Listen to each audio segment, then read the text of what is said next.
Bonjour à tous. Alors aujourd'hui, je suis ravie parce que j'ai invité Sylvie Merci Héloïse, dans ma bonjour. cuisine en Normandie. Ça me fait tellement plaisir. Sylvie est naturopathe. Et alors, comme vous savez, moi, j'adore la cuisine, le partage, les bonnes choses, la gourmandise aussi. Mais c'est vrai que tout va très, très vite et j'avais envie de trouver un peu un équilibre entre les bons produits de saison, les moments un peu gourmands. Et en fait, ce que j'adore, parce que Sylvie, elle trouve cet équilibre tout à fait normal. Donc, on a le droit d'avoir des petites exceptions. Il y a quelques petites règles à suivre. C'est vrai qu'en plus, enfin, tu l'as vécu aussi, mais en tant qu'entrepreneur, on est dans des rythmes de dingue entre les enfants, les nouvelles idées, la création. On s'oublie un petit peu. Mhm. Et voilà. Donc, en fait, la naturopathie, c'est plusieurs volets. C'est pas que l'alimentation, mais c'est aussi il y a l'alimentation, l'exercice physique et comment aussi relaxer son mental. Et ça, j'en avais un petit peu besoin. Ouais, moi si tu veux, je suis arrivée sur cette voie de la naturopathie vraiment avec cette envie d'apprendre à m'occuper de moi. Comme tu dis, tu travailles, tu as des enfants, ça grouille de tous les côtés, tu es dans l'action. Et quelque part, pour arriver à trouver le temps de faire du sport, de bien se faire à manger, ça demande quand même un petit exercice, un petit effort. Et donc, j'ai eu envie d'apprendre. Envie d'apprendre à bien m'occuper de moi, bien m'occuper de mes enfants, bien m'occuper de ma famille. Et de cette envie est née, je ne sais pas si c'est une vocation, mais est née l'envie de partager. Donc, je suis heureuse de partager ça avec toi aujourd'hui, de partager avec toutes les personnes qui nous regardent. Et comme tu disais, c'est vrai que l'alimentation, c'est le point de départ. On mange 3 fois par jour, C'est sûr, on a besoin pour 2 fois le pour corps, bien certains, sûr. 4 pour d'autres, Ouais. 5. Et ce qu'on se met à l'intérieur, c'est notre fuel, c'est ce qui va faire qu'on se charge en vitamines, en énergie, en vitalité. Et donc on peut faire des choses super, mais on peut aussi s'encrasser, on peut aussi être carencé. Donc en naturopathie, on essaie vraiment de travailler ces déséquilibres. Est-ce qu'on a trop de choses qu'on ne devrait pas avoir? Est-ce qu'on n'a pas assez de choses qui nous manquent? Et comment, grâce à notre alimentation au quotidien, on peut remettre tout ça dans l'assiette? Bah ouais, parce que de temps en temps, on pense bien faire et finalement, on se rend compte Ouais, c'est vrai. que, voilà, on se dit là, c'est bien, c'est sain.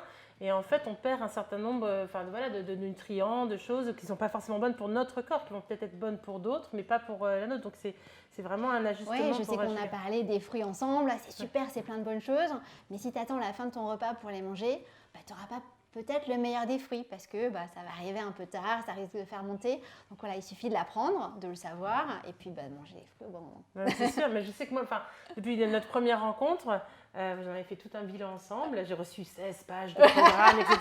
Et sur le coup, je me suis dit, oh là là, comment je vais faire? Et en fait, finalement, on se rend compte que ce sont des habitudes à prendre et que Ouais. ça rentre tout naturellement comme ça. Et après, on ne peut plus s'en passer. Et moi, je sais que j'ai fait des changements, enfin, on en a parlé, mais des changements. Et je me sens déjà tellement mieux dans mon corps, dans mon esprit, ne serait-ce que, enfin voilà, il y a plein de choses parce que c'est aussi, on parle de l'alimentation aujourd'hui, ça va être ce focus-là, mais ensuite, ce sera sur le mental, le fait de couper un petit peu à un moment donné, que ce soit le travail, les écrans, les choses, et de se nourrir autrement à travers un livre ou une méditation ou voilà autre chose. Je trouve que tout d'un coup, on est beaucoup plus focalisé, enfin focus à d'autres moments et disponible pour les autres. Ouais, Et j'adore on n'a pas cette ça. idée Voilà. de se nourrir au sens large. J'aime que tu Ouais. utilises ce mot parce que quand tu dis se nourrir, c'est qu'est-ce qui est dans l'assiette, mais tu as tout ce qui te recharge à côté. Donc oui, t'imagines que quand tu manges des fruits, des légumes, c'est plein de vitamines, mais un bon bouquin, un bon bain, un grand fou rire avec ton amoureux ou tes super copains, c'est autant de choses qui vont t'aider à relâcher ton mental et une fois encore, trouver cet équilibre entre le travail, le plaisir, la joie, le repos, la super activité. Et le sport contribue également à ça. Parce que quand tu mets ton corps en mouvement, voilà, tu sors de ton bureau, ton ordinateur, tu es dans le mouvement, tu es dans la vie. Et c'est aussi une façon de se relaxer, mais c'est aussi donner à son corps ce dont il a besoin. On est tous là pour bouger, pour se dépenser. Ouais, la circulation, il y a tout qui circule quand Exactement. c'est comme ça. Quand ça Non, c'est sûr. circule, quand ça bouge, il y a de la vie, il y a du mouvement. Et donc, ce que j'adore faire au quotidien, c'est accompagner des personnes pour toi qui ne savent pas vraiment par où commencer. Et j'adore commencer par l'assiette. Je trouve que c'est vraiment le point d'entrée le plus facile. Alors on y va. On y va. Dis-moi tout. Écoute, alors j'aime bien l'idée de quelque chose à tiroir, quelque chose qui s'adapte pour tout le monde, qui va marcher, que tu sois végétarienne, pescatorienne, je ne sais pas comment on dit, que tu aies des allergies, des intolérances. Il faut que tout le monde y trouve son compte, il faut que ce soit simple. Et pour moi, la façon d'être le plus simple possible, c'est d'être très visuel. Donc j'aime bien quand j'imagine une assiette idéale, même si le mot idéal ou le monde idéal n'existe pas. J'aime bien imaginer cette assiette, tu vois, coupée en 4. D'accord. Et te dire, déjà, si tu arrives à avoir la moitié de ton assiette en légumes, c'est super. Cru ou cuit? Ah, alors super. Tu vois, on l'a découpé en 4. Et ben pour moi, dans l'idéal, il y aurait un quart de cru, un quart de cuit. Et puis ensuite, pas oublier les protéines. Les protéines, donc les légumes, on le sait, c'est les vitamines, c'est les enzymes, c'est les minéraux, c'est tout ce dont on a besoin. Les protéines qui sont vraiment la brique de ton corps. Sans ça, ton corps, il ne sait pas fonctionner. Tu vois, t'en as besoin tous les jours. Et puis ensuite, ce qu'on appelle des amidons. Et là, tu n'en as pas toujours besoin. Selon les protéines que tu manges, tu peux en avoir. Si tu manges des protéines végétales, c'est indispensable. Mais si tu manges de la viande, du poulet, du poisson, c'est pas essentiel. Donc voilà. Et puis tu vois, si tu fais tout ça, et puis tu l'assaisonnes avec les bonnes huiles qui vont bien, dont on a tous besoin également, tu as quelque chose qui est hyper simple et ensuite tu peux t'amuser avec tous ces quarts et tu vois tout le tiroir et tu dis qu'est-ce que je vais mettre dans mon quart de cru aujourd'hui, qu'est-ce que je vais mettre dans mon quart de protéines et là tu laisses place à toute ta créativité mais tu as les bases d'une assiette la plus parfaite possible. C'est vrai que moi j'adore utiliser aussi tout ce qui est herbes aromatiques. Et je trouve que ça c'est une bonne façon aussi c'est très bon, ça donne du peps aux différents plats. Que ce soit d'ailleurs avec des viandes, mais avec des légumes, avec tout ce qui est plus les amidons aussi. Mais je pense que ça nourrit aussi beaucoup Donc tu vois, tu as tout l'aspect saveur. Et c'est drôle que tu parles de plantes parce que quand tu penses naturopathe, tu te dis souvent « Ah, je vais aller chercher à l'extérieur la petite plante, le petit concentré de quelque chose. » Et puis tu remplaces discrètement ton médicament par une option naturelle. Pour moi, la naturopathie, c'est pas ça du tout. C'est utiliser le meilleur des plantes. À commencer par ton alimentation. Donc, tu vois, quand tu mets du vert, tu rajoutes de la chlorophylle. Quand tu rajoutes, je sais que tu adores les épices, le gingembre. Tu as des choses qui sont ultra anti-inflammatoires, donc super bonnes pour ton corps. Donc, de façon assez instinctive, tu peux agrémenter tout ça et faire en sorte que ton assiette, elle change. Que ce soit ludique, que ce soit joyeux, qu'il y ait de la couleur, qu'il y ait des saveurs et que tu te fasses du bien. C'est super. Et alors, pour quelqu'un qui n'a pas forcément le temps, parce que moi je vois, j'ai quand même beaucoup de gens qui m'écrivent en me disant mais Héloïse, j'ai pas vraiment le temps, le soir, etc. Est-ce que toi tu as des petites idées comme ça pour faire cette recette idéale qui va plaire un petit peu, parce que en plus des enfants tu en as, qui va plaire un peu à toute la famille? Écoute, moi ce que j'aime, c'est déjà l'idée quand tu fais tes courses, d'acheter les bonnes choses, donc d'être bien équipé. Et déjà, je sais que tu vas régulièrement au marché, tu achètes tes fruits et légumes et tu as plein de choses qui sont hyper faciles en cru. Donc typiquement, dans les trucs que j'adore en cru, ça va être du brocoli. Je trouve que ça a un goût incroyable quand c'est cru. Des courgettes que tu peux couper, tu vois, en petits bâtonnets. La même chose avec tes carottes. Et ça, je trouve que c'est un truc chouette où tu finis ta journée de boulot, tu es en train de cuisiner et puis tu vas commencer à couper tes légumes. Moi, je trouve ça ultra méditatif.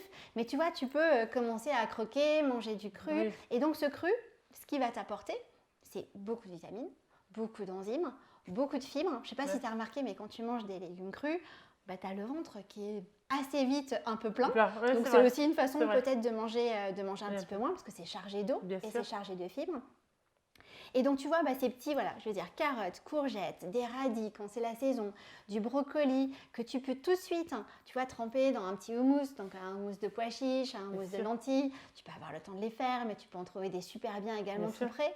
Et déjà, si tu fais ça, tu as eu ton aliment cru ou ta portion de cru et tu as eu ta portion de protéines avec tes petits houmous et tu as déjà coché 2 cases. Okay. Pas mal, tu vois. Et puis tu es dans ce petit côté apéro, je prépare, j'ai pas le temps, mais ça c'est tout prêt, c'est déjà dans le frigidaire. Ensuite, sur tes légumes cuits, moi personnellement, j'adore faire des bonnes petites marmites. Et puis cette petite marmite, je peux la garder pendant 1 jour, 2 jours. Le premier jour, je vais manger mes légumes un peu coupés. Le lendemain, je vais passer ça au mixeur et puis ça peut être une soupe. Donc voilà, cette idée de j'aime pas cuisiner pour trop de jours, mais te dire quand tu as passé le temps de bien éplucher, bien découper, bien cuire, ça peut te faire plus d'un repas et c'est une façon de gagner du temps et de l'agrémenter différemment. Et puis ensuite, sur les protéines, tu t'amuses avec des rotations. Donc tu vois, j'aime bien l'idée de se dire, mercredi midi pour nos enfants, c'est le jour de la viande rouge, ils sortent de l'école et tu vois, il y a tennis l'après-midi. Et donc, c'est le moment où tu choisis ça, mais tu peux avoir des rotations de poissons, tu peux avoir des rotations d'œufs. Moi, j'adore l'idée d'amener les protéines le plus tôt possible le matin dans la journée parce que tu as vraiment cette notion de, voilà, tu donnes à ton corps un truc qui est indispensable, dont il a besoin et tu commences le plus tôt possible dans la journée.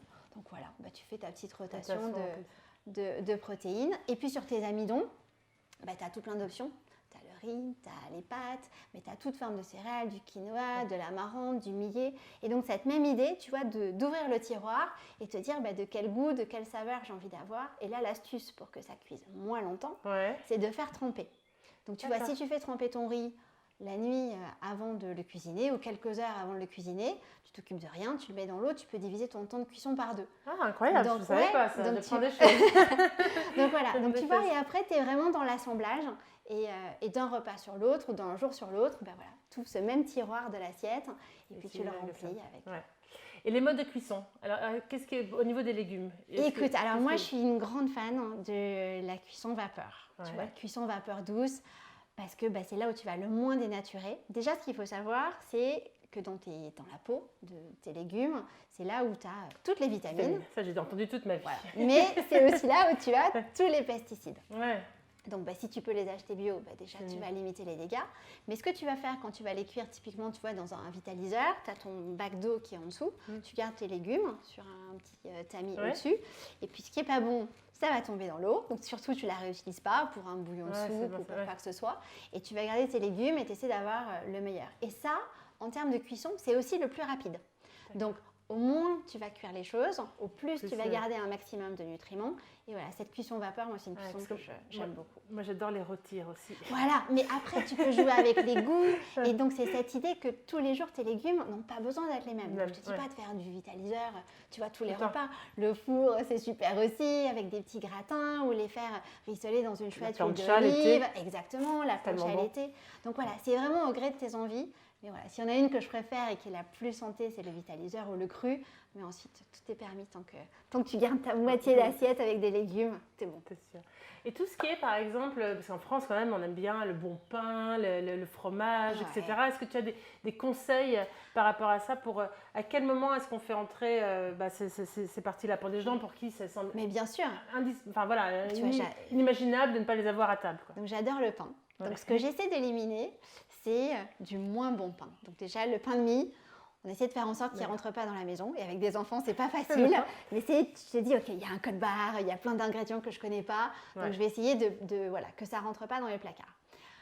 La baguette, c'est super, mais il y a une alternative qui est encore mieux. Moi, je sais que mon pain de prédilection, ça sera toujours du pain au levain bio, où tu peux changer les farines. Le plus tes amidons ou tes farines vont être complètes ou semi-complètes, le mieux pour ton système digestif. Donc, voilà, à te faire une bonne tartine de pain, vas-y sur un bon pain au levain bio et puis après, joue avec les saveurs. Donc, voilà. Super. Et pour le fromage? Écoute, alors le fromage, tu as déjà 2 grandes familles de fromage. Tu as tout ce qui est fromage à pâte dure, qui ne vit pas très bien avec les amidons. En termes de digestion, c'est quelque chose qui est un peu plus dur à passer. Donc je sais que moi, mes fromages de prédilection, c'est plutôt des fromages frais. Typiquement un petit fromage de chèvre, un petit fromage de brebis. On est sur un animal qui est beaucoup moins gros que la vache. Donc en termes de proportion, on est déjà sur quelque chose qui est plus à notre taille à nous et dans nos proportions. Et ça, sur une bonne tranche de pain au levain, en termes d'association alimentaire, c'est quelque chose qui passe bien. Parce que ces protéines-là, qui sont des protéines animales mais fraîches, sont considérées comme des protéines faibles. Donc, on va simplifier. Quand tu cuisines du poisson, des pâtes, quand tu cuisines du poisson, de la viande, des œufs ou des fromages à pâte dure, tu es dans ce qu'on appelle des protéines fortes. Ces protéines fortes ont besoin de certaines enzymes pour être ensuite découpées en petits morceaux et digérées et assimilées correctement par ton organisme. Il se trouve que ces enzymes, qui sont très très fortes, ne vont pas être les copines des enzymes qui te permettent ensuite de digérer ce qu'on appelle aussi les amidons forts. Dans les amidons forts, tu vas retrouver le riz, les pâtes, tous les dérivés du blé. Donc forcément, quand tu fais ton poisson, si tu fais du riz en même temps, ça va moins bien passer.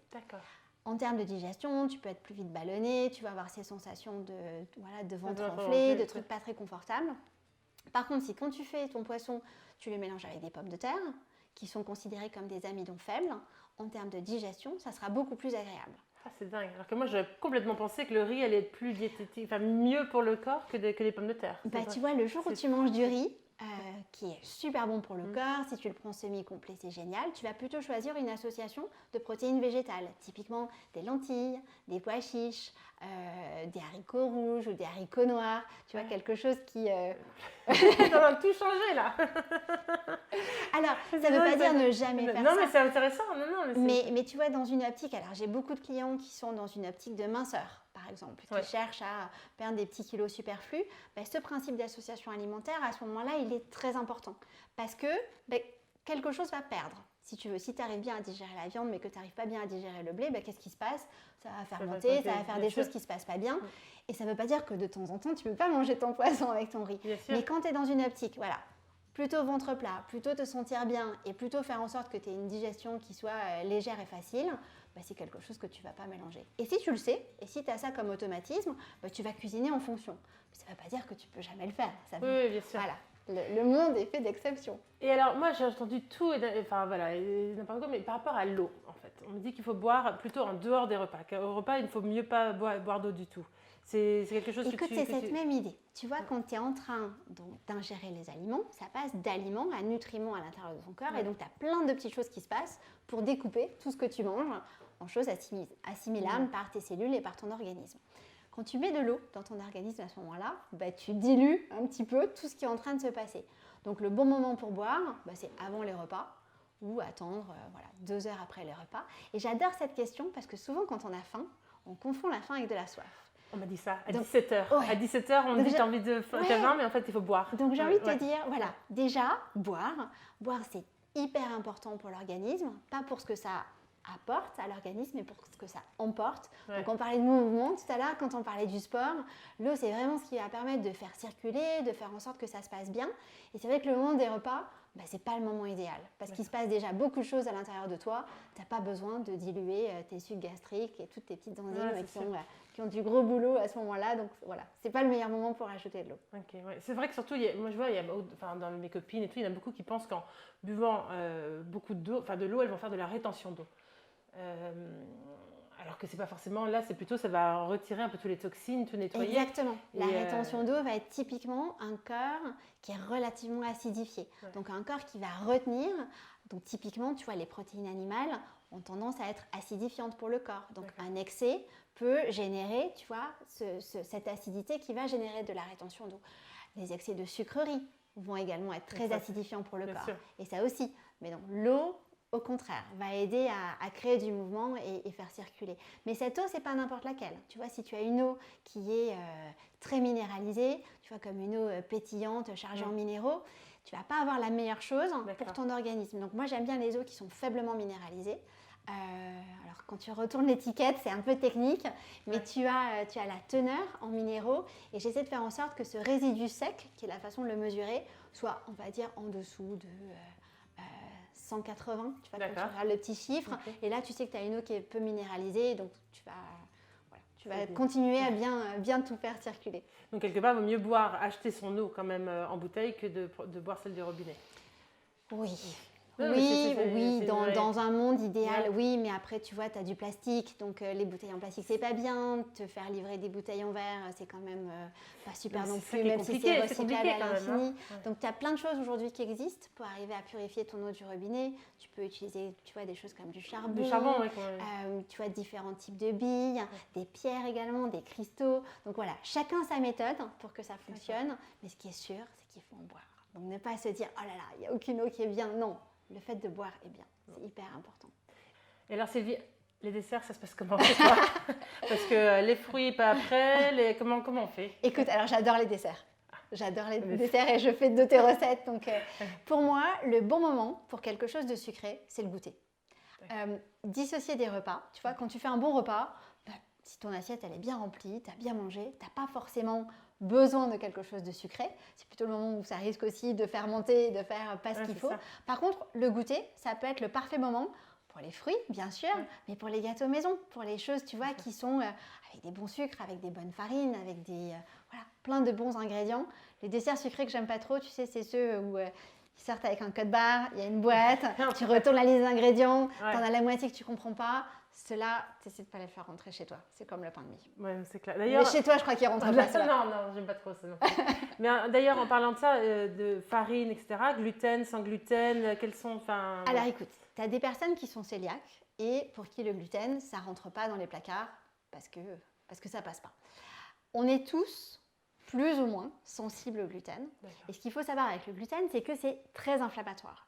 Donc, si tu as mal au ventre, la dernière chose dont ton corps va avoir besoin, c'est de créer plus d'inflammation avec un aliment qui est connu pour être inflammatoire. Ouais. Donc, je ne dis pas qu'il faut manger 100% du temps sans gluten, mais toujours pareil, avoir un équilibre. Tu as plein d'options de céréales qui existent sans gluten. Ouais. Et puis ensuite, c'est au fil de tes envies et faire attention. Donc des douleurs de ventre, des douleurs articulaires, tout ça c'est signe d'inflammation. Donc c'est des moments où le gluten, tu vas le laisser plutôt de côté. Ouais. Et puis ensuite, varier. Pas toujours des pâtes, voilà, dans le riz, il n'y a pas de gluten, donc c'est bien, ça c'est une bonne chose. Mais tu peux faire du millet ou de l'amarante, qui ont super bon goût, qui sont des céréales qu'on n'a pas forcément l'habitude d'utiliser. Et vraiment habituer ton palais à différentes textures et différents goûts et des options qui vont être moins chargées en gluten. Ok. Et souvent, quand on fait des gâteaux, on utilise aussi des produits laitiers, du lait. Oui, donc là, tu vois, c'est marrant. Ouais. Typiquement, le lait est également un produit inflammatoire. Ouais. On a fait goûter à nos enfants tous les laits végétaux qui pouvaient exister. On leur a laissé le choix. Donc, c'est vrai que chez nous, on a plutôt tendance à avoir du lait d'avoine, du lait d'amande, du lait de noisette qui est très, très doux, du lait de cajou. Et puis, voilà, tu peux jongler avec et arriver à recréer des recettes et à remplacer un lait de vache par un lait type végétal. J'ai essayé l'autre jour d'ailleurs, avec un cake fraise et j'ai mis du lait d'avoine à la place et ça marche très très bien. Tu vois, une bonne règle à retenir, c'est se dire les produits laitiers, pas plus de 2 par jour. Donc si tu as envie d'un bon yaourt, voilà, et puis que tu vas manger un petit peu de fromage de chèvre frais sur ta tartine, tu as eu ta dose pour les deux, tu vois, tu es bien pour la journée. Et ensuite, tu vas remplacer ce qui est facilement remplaçable.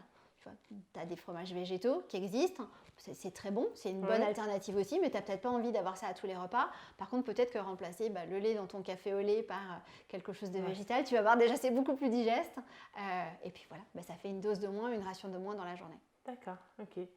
Et en termes de protéines, si on parle des protéines un petit peu, parce que c'est vrai que nous, ici, depuis qu'on vit à la campagne, on ne mange pas énormément de viande, mais quand on achète de la viande rouge, surtout, je pensais ça, on sait d'où elle vient, on fait attention quand même aux provenances, etc. Mais c'est la même chose pour tout ce qui va être poisson, pour tout ce qui va être viande blanche. Enfin, je pense que c'est quand même très important. Aux États-Unis, où j'ai grandi, les dindes et les poulets, pendant un moment, étaient bien gros et tout, mais en fait, ils étaient complètement dopés, etc. Enfin, qu'est-ce que tu recommandes toi, sur les quantités? Il y a des choses qui sont assez simples. Déjà, ce qui est clé, c'est l'importance des protéines. Tu ne peux pas ne pas manger de protéines. Ton corps en a besoin tous les jours. Donc, on sait tous que si on mange trop de sucre, donc trop de glucides, notre corps est super fort pour stocker. Donc déjà, il va faire sa petite réserve de sucre. Quand il y en a trop, il va le réserver en gras. On est toutes au courant de ça. La même chose pour le gras. Ton corps sait stocker un excès de gras. Par contre, ton corps ne sait pas stocker des protéines. Il en a besoin tous les jours. D'accord. Donc, je ne sais pas si tu sais combien tu as besoin de protéines tous les jours pour que ton corps arrive à fonctionner. Tu prends ton poids en kilos. D'accord. Et globalement, c'est ta quantité en grammes de protéines dont tu as besoin. Okay. Et donc, tu en as besoin, c'est un peu comme la brique de ton organisme. Ta peau, tes muscles, tes cheveux, tes ongles, c'est de la protéine, tu en as besoin pour nourrir, tu vois, toutes tes cellules. Mais tes hormones sont fabriquées également à partir de protéines, les enzymes sont fabriquées à partir de protéines. Donc, c'est vraiment le socle et la brique de ton corps au quotidien. Sauf que ton corps ne sait pas les stocker, donc tu as besoin d'en manger tous les jours. Donc une personne qui pèse 60 kg, son besoin, ça va être 60 grammes par jour de protéines. C'est pas énorme? C'est pas énorme, mais alors si tu commences à te dire « Ah, je mange plus de viande parce que j'ai lu que c'était pas bon. Je mange plus de poisson parce qu'il y a trop de mercure et de métaux lourds. Et puis j'aime pas les œufs ou ça passe pas pour moi. » Ensuite, il va falloir les trouver, tu vois, tes 60 grammes. Sûr. Donc, je pense que c'est comme tout, c'est dans la juste mesure. Je pense que la viande rouge, il y a énormément d'études qui ont été faites et il y a un chiffre qui est assez magique, qui vient de l'OMS ou d'organismes de santé en général, qui est de se dire jusqu'à 300 grammes par semaine, ça va.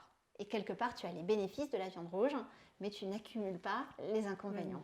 Sur les poissons, l'idée, c'est de privilégier les petits poissons gras, typiquement les sardines, les maquereaux, les harengs.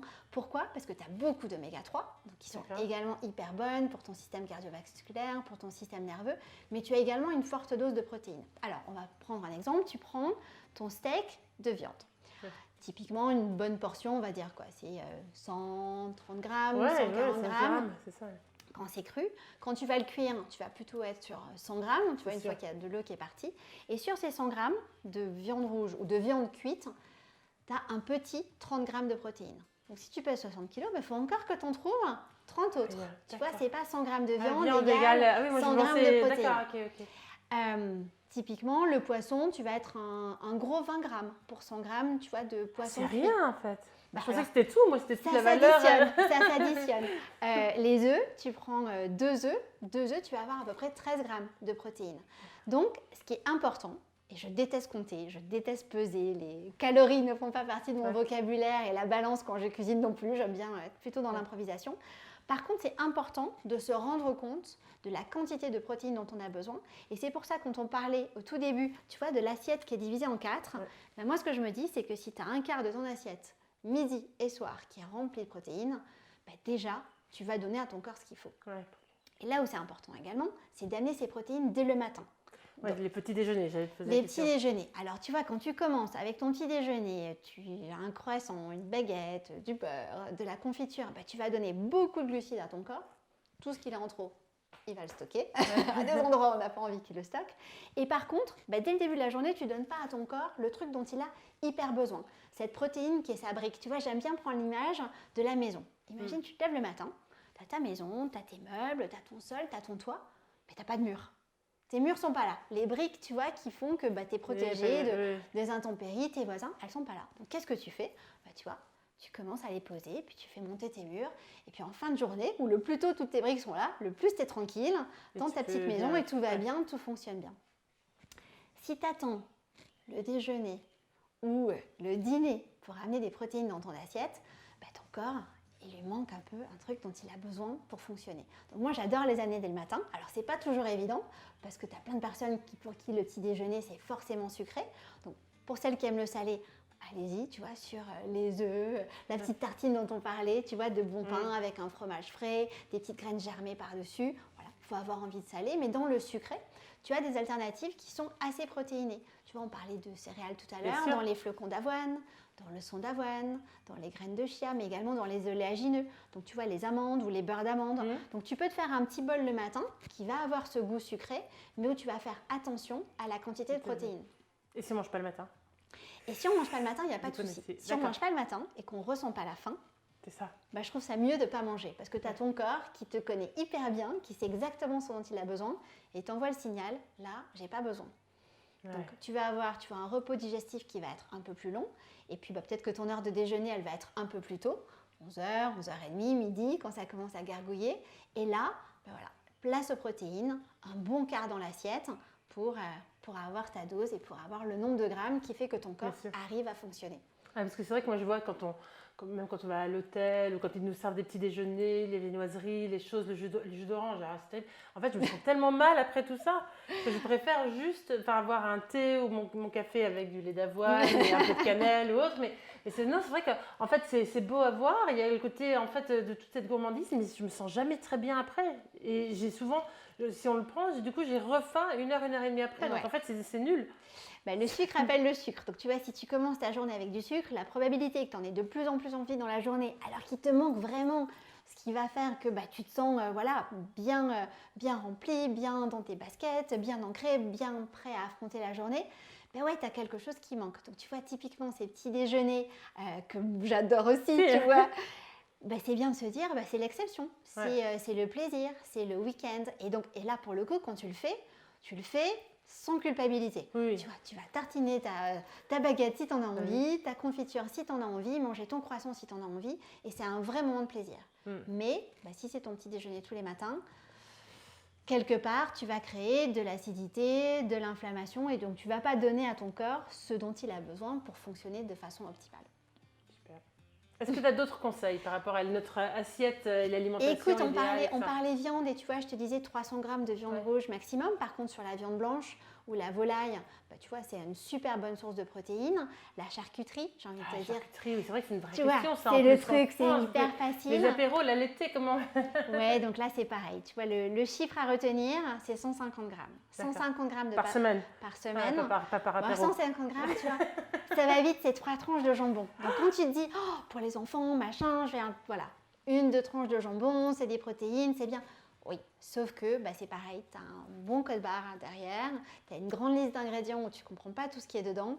Et quand tu ne comprends pas ce qui est écrit sur l'étiquette, en général, ton corps, il ne comprend pas non plus. D'accord. Donc, tu vois, j'adore dans ce que tu fais, cette démarche de tu vas au marché, tu choisis tes fruits et légumes, tu connais ton boucher, tu sais d'où ça vient, tu connais ton poissonnier, tu sais d'où ça vient. Et donc, tu vas t'assurer d'avoir la meilleure qualité possible. Et ensuite, ben, comme tout, dans les bonnes proportions. De la viande rouge, c'est super, mais pas trop. Des poissons gros et gras, c'est bien, mais pas trop. Des produits laitiers, c'est bien, mais pas trop. Et donc, vraiment arriver à jongler avec cet équilibre. Et c'est cette diversité en fait qui va faire que ton corps, bah, il va prendre ce qu'il y a à prendre et tu ne vas pas le surstocker avec quelque chose en excès dont il n'a pas besoin. Ouais. Donc les croissants, une fois le week-end, c'est super. Non, tous les jours. Non, mais c'est sûr. Parce qu'en plus, visuellement, moi je dis tout le temps que, en fait, c'est pour ça que même les tables, pour moi, de faire une jolie table, c'est important parce que je trouve que quand on a des choses qui donnent envie dans l'assiette, donc à travers, en mettant en effet des noix, des herbes, qu'il y ait de la couleur, que ça soit varié, je trouve que déjà on nourrit un peu l'esprit et le corps rien qu'avec ça. Si c'était juste des haricots verts vapeur tout le temps, je pense que le corps, du coup, a envie, on crée peut-être une frustration. Bien sûr. Et on a envie d'autre chose et on se jette sur des choses qui sont peut-être moins bonnes pour nous, pour essayer d'assouvir ces choses-là. Alors que quand il y a de la couleur, peut-être des fleurs comestibles, etc., exactement. Tout d'un coup, ça rythme le tout et on se sent bien. Et je pense que c'est très vrai pour les enfants. Tu vois, quand on parle de cette assiette et qu'on l'imagine découpée en 4, je ne la sers pas découpée en 4. J'adore servir sur la table des crudités, donc on en a parlé tout à l'heure, ça peut être du brocoli cru, ça peut être du fenouil, ça peut être une salade de pousses d'épinards avec des graines germées, et ça c'est sur la table. Et puis il peut y avoir des légumes cuits, et tu vois ça peut être, je sais pas, un petit gratin de pommes de terre pour satisfaire les enfants, mais à côté de ça, des légumes qui auront mijoté et tu vois qui seront mis sur la table. Et puis en général, oui, il y a plutôt une protéine, mais bon, je suis végétarienne dans la famille, donc il y aura toujours une option végétarienne et tu vois une option pas systématiquement, mais avec des protéines animales. Et ensuite, le choix de c'est quoi les céréales que tu utilises pour accompagner. Et donc tout ça, on met sur la table. Et je pense que nos enfants aiment cette liberté, tu vois, de composer, de piocher, de rajouter les épices qui marchent pour eux, les herbes qui marchent pour eux, les proportions dans l'assiette. Et on parlait des huiles. Moi, je sais que pour moi, c'est quelque chose qui est très, très important. Parce que tu as des huiles qui sont super pour cuire. Tu vois, l'huile d'olive, ça donne du goût, c'est super agréable. Mais tu as des huiles assaisonnement, qui sont des huiles qui t'apportent des choses que tu ne trouves pas dans l'huile d'olive. Et je pense qu'il y a une chose dont on a tous tendance à être un petit peu carencé, c'est les oméga 3. Typiquement, si tu ne manges pas au minimum 3 fois par semaine des petits poissons gras, la probabilité que ton corps en ait besoin existe. Donc j'aime bien supplémenter avec des huiles végétales. Typiquement, tu vois l'huile de noix qui a un super bon goût sur les crudités avec les salades, de l'huile de colza, de l'huile de chanvre. Et tu peux aussi t'amuser à rajouter dans les petites graines, dans les petites choses, ce que j'appelle les super aliments, des choses qui sont ultra faciles, qui vont te donner soit des oméga 3, soit des protéines, des petites astuces. Tu vois, j'adore les germes de blé. Ouais, c'est bon, ça. Le germe de blé en général, c'est très chargé en vitamine B, qui est super bonne pour le système nerveux. J'adore la spiruline. Alors moi, je l'adore en brindille. Les enfants me regardent. Ah ouais, j'aime pas du tout. J'ai essayé, j'ai du mal. Voilà, mais bon, c'est un petit peu craquant. C'est une grosse dose de protéines et c'est vraiment très chargé en énergie. Les graines germées qui sont vraiment des bombes énergétiques et que tu peux, tu vois, rajouter sur n'importe quelle assiette. Voilà. Toutes ces petites choses, les graines de courge qui sont hyper riches en oméga 3, c'est bon, ça craque. Donc tu vois, c'est des petites choses qui viennent agrémenter ton assiette et qui lui donnent de la couleur, de la vie, mais surtout beaucoup de nutriments et beaucoup de choses qui vont nourrir ton corps et t'aider à te sentir bien. C'est super. Merci. Merci à toi. Merci pour tous ces conseils à mettre en pratique maintenant. L'idée, c'est que ce soit joyeux, comme tout ce que tu fais, tu vois, ça apporte beaucoup de plaisir. Et je pense que voilà, bien s'occuper de soi, ça ne doit pas être désagréable, ça doit être dans la joie, du plaisir, avec des textures, avec de la couleur et se dire qu'on se nourrit vraiment de l'intérieur. Et Puis après, on peut se nourrir de plein d'autres choses autour de nous, mais ça commence dans l'assiette. Super. Merci Sylvie. Merci.